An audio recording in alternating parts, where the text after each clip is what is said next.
Hare Krishna. The cause of God is God.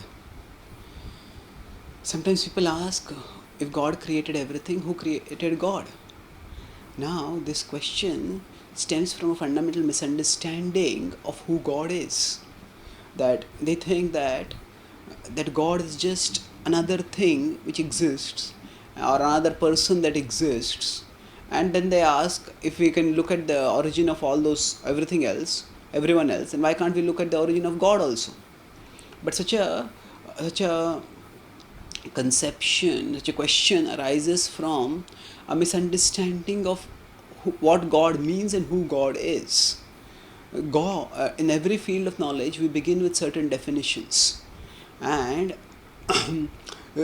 only when we accept those definitions can we move forward and learn things. So there is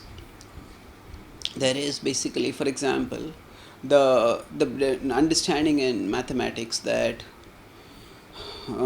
say 0 plus 0 plus 0 in algebra leads to 0 only.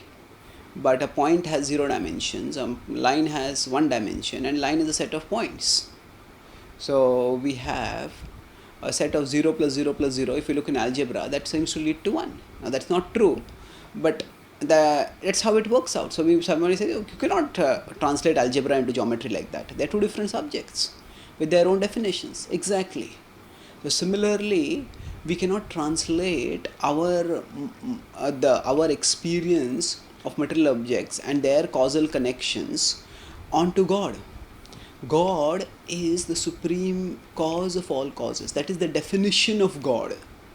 And that means that when we ask the question, where does God come from? That question itself indicates a fundamental mistake. It is like asking, how is a square a circle? A square is not a circle. The very definition of a square is that it can't be a circle. So similarly, the question, where did God come from, is like asking, how can a square be a circle? Well, the God does not come from anyone. The very word God means that He is the cause of all causes. Now we can retrace back and see that everything has a cause, and where does this causal chain end?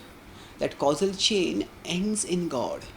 And if we accept the definition of God, then there is no answer to the question. There is the question. It's not that there is no answer to the question. The question itself becomes meaningless.